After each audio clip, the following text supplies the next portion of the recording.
Bismillahirrahmanirrahim. Assalamualaikum warahmatullahi wabarakatuh. Kami dari kelompok 2 ingin mempresentasikan makalah kami. Yang pertama yaitu pengertian asuransi, yang kedua perkembangan asuransi, yang ketiga jenis-jenis asuransi, yang keempat jenis risiko. Baik, langsung saja. Pengertian asuransi. Pengertian asuransi secara bahasa, dalam bahasa Belanda disebut asurantie, yang terdiri kata assuradeur yang berarti penanggung. Sedangkan dalam bahasa Inggris, asuransi disebut dengan assurance yang berarti menanggung suatu yang mungkin atau tidak mungkin terjadi, dan assurance yang berarti menanggung sesuatu yang pasti terjadi. Sedangkan menurut Ismanto dalam pasal 246 Kitab Undang-Undang Hukum Dagang KUHD dijelaskan bahwa asuransi adalah suatu perjanjian dengan mana seorang penanggung mengingatkan diri kepada seorang tertanggung dengan suatu premi untuk memberikan pengganti kepadanya karena suatu kerugian, kerusakan, atau kehilangan keuntungan yang diharapkan yang mungkin akan dideritanya karena suatu peristiwa yang tak tertentu.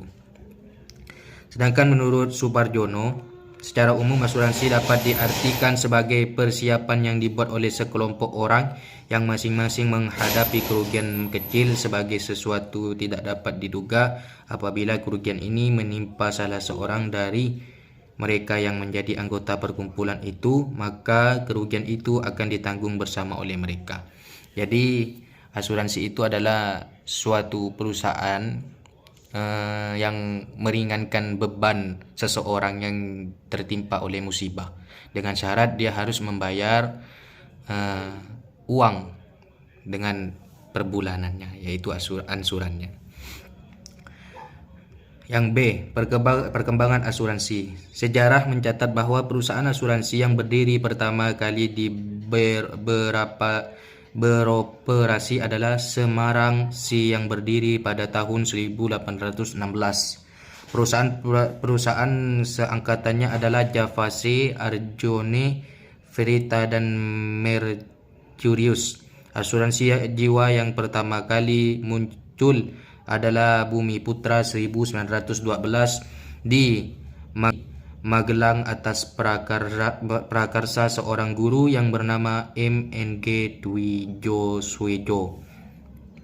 Sebagai persyaratan asuransi yang berbentuk badan usaha bersama, asuransi non-jiwa pertama adalah NV Indelodi, yang kemudian berganti nama menjadi Lodi Indonesia. Selanjutnya, pada masa penjajahan Jepang, industri asuransi tidak berkembang. Sesudah kemerdekaan, pemerintah melakukan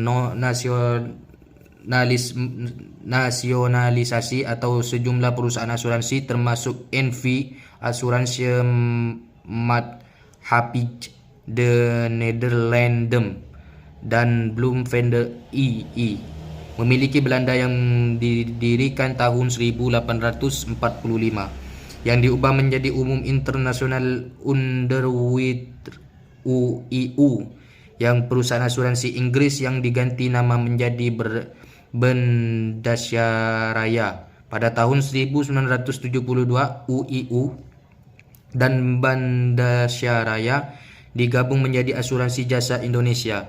Untuk sektor asuransi jiwa, pemerintah melakukan nasionalisasi atas perusahaan asuransi jiwa yang berdiri pada tahun 1859 dengan nama Netherlands Indemniteringsverzekering en Lijdevrenente Maatschappij, yang singkatannya LLMIJ.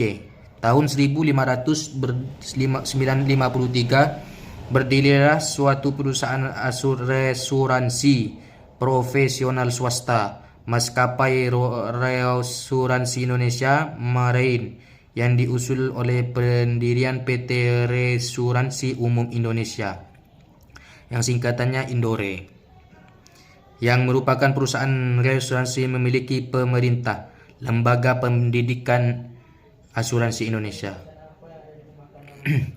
Pada tahun 2002, Daya berubah menjadi Federasi Asosiasi Perasuransian Indonesia yang disingkat FAPI, yang menaungi semua asosiasi usaha perasuransian di Indonesia, menyusul pendirian Asosiasi Asuransi Umum Indonesia (AAUI) dan Asosiasi Asuransi Jaminan Sosial Indonesia (AAJSI), Asosiasi Asuransi Syariah Indonesia (AASI), dan bergabungnya Asosiasi Pialag Asuransi dan Resuransi Indonesia (ABAI) serta Asosiasi Adjuster Asuransi Indonesia (AAI) ke dalam FAPI. Di samping itu, keenam anggota tersebut Asosiasi Ahli Manajemen Asuransi Indonesia (AAMAI) dan Ikutan Eksekutif Asuransi Indonesia (ISEA) diterima sebagai anggota kehormatan pada Juli 2010 disebabkan adanya kendala dalam pengesahan anggaran dasar FAPI. Nama FAPI diganti kembali menjadi Dewan Asuransi Indonesia (DAIA). Selanjutnya akan disampaikan oleh rekan kami, yaitu Saudari Rita Amelia Putri. Kepadanya kami persilakan. Baiklah, saya Rita Amelia Putri akan melanjutkan presentasi dari rekan saya Muhammad Rehan. Nah, di sini saya akan membahas tentang jenis-jenis asuransi dan jenis-jenis resiko. Pembahasan yang ketiga mengenai jenis-jenis asuransi. Yang pertama, jenis asuransi konvensional. Yang dimaksud dengan jenis asuransi konvensional sebagaimana yang sudah dijelaskan oleh rekan saya ialah kesepakatan antara tertanggung dan penanggung atau perusahaan asuransi yang bertujuan untuk meringankan beban yang terjadi kepada tertanggung jika terjadi masalah di kemudian hari. Dengan syarat adanya uang yang wajib dibayar oleh setiap orang tertanggung yang terdaftar kepada penanggung atau perusahaan asuransi. Jenis asuransi konvensional, adapun bagian dari asuransi konvensional ini ialah asuransi kerugian, asuransi jiwa, dan asuransi sosial. Yang kedua, asuransi syariah. Dikemukakan oleh Ali, asuransi syariah adalah pengaturan pengelolaan risiko yang memenuhi ketentuan syariah, tolong-menolong secara mutual yang melibatkan peserta dan operator. Syariah berasal dari ketentuan-ketentuan di dalam Al-Quran dan As-Sunnah. Jenis-jenis asuransi syariah terbagi menjadi dua, yakni takaful keluarga dan takaful umum. Yang pertama, takaful keluarga. Adapun bagian-bagian dari takaful ini yaitu takaful berencana, takaful pembiayaan, takaful pendidikan, takaful dana haji, takaful berjangka, takaful kecelakaan siswa, takaful kecelakaan diri, dan takaful khairat keluarga. Nah, yang kedua, takaful umum. Sedangkan bagian-bagian dari takaful ini ialah takaful kebakaran, takaful kendaraan bermotor, takaful pengangkutan, takaful resiko pembangunan, takaful resiko pemasangan, takaful penyimpanan uang, takaful gabungan, takaful aneka, dan takaful rekayasa. Selanjutnya, pembahasan yang keempat atau yang terakhir mengenai jenis-jenis resiko. Menurut Hartono, secara umum, jenis-jenis resiko yaitu yang pertama, resiko finansial dan non-finansial risk, yaitu resiko menyangkut keuangan dan resiko yang menyangkut tidak keuangan.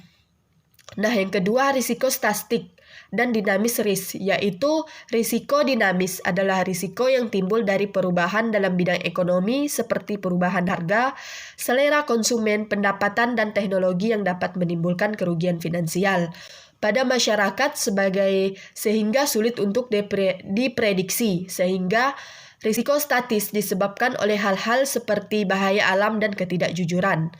Risiko statis tidak memberikan keuntungan kepada masyarakat dan cenderung timbul secara teratur dalam jangka waktu tertentu, sehingga pada umumnya lebih mudah diprediksi dan lebih sesuai untuk ditangani asuransi. Sedangkan menurut Kasmir, risiko yang timbul dari setiap pemberian usaha penanggulangan asuransi adalah sebagai berikut. Yang pertama, risiko murni, artinya bahwa ada ketidakpastian terjadinya sesuatu kerugian, atau dengan kata lain hanya ada peluang merugi dan bukan suatu peluang keuntungan. Contoh, rumah mungkin akan terbakar, atau mobil yang dikendarai mungkin akan tertabrak, atau kapal yang muatannya mungkin akan tenggelam. Jadi dalam hal ini kerugian terjadi atau tidak terjadi sama sekali. Yang kedua, risiko spekulatif. Artinya risiko dengan terjadinya dua kemungkinan, yaitu peluang untuk mengalami kerugian keuangan atau memperoleh keuntungan. Dalam hal ini kemungkinan terjadi kerugian atau keuntungan. Yang ketiga, risiko individu. Di dalam risiko individu ini terbagi menjadi 3 macam. Yang pertama, risiko pribadi. Risiko kemampuan seseorang untuk memperoleh keuntungan akibat sesuatu hal seperti sakit, kehilangan pekerjaan, atau mati. Yang kedua, risiko harta. Risiko kehilangan harta apakah dicuri, hilang, rusak yang menyebabkan kerugian keuangan. Yang ketiga, risiko tanggung gugat, yaitu risiko yang disebabkan apabila kita menanggung kerugian seseorang dan kita harus membayarnya. Contohnya kelalaian di jalan yang menyebabkan orang lain tertabrak dan mengganti kerugian tersebut. Nah, sekian presentasi dari kelompok kami. Kurang dan lebihnya kami mohon maaf. Wassalamualaikum warahmatullahi wabarakatuh.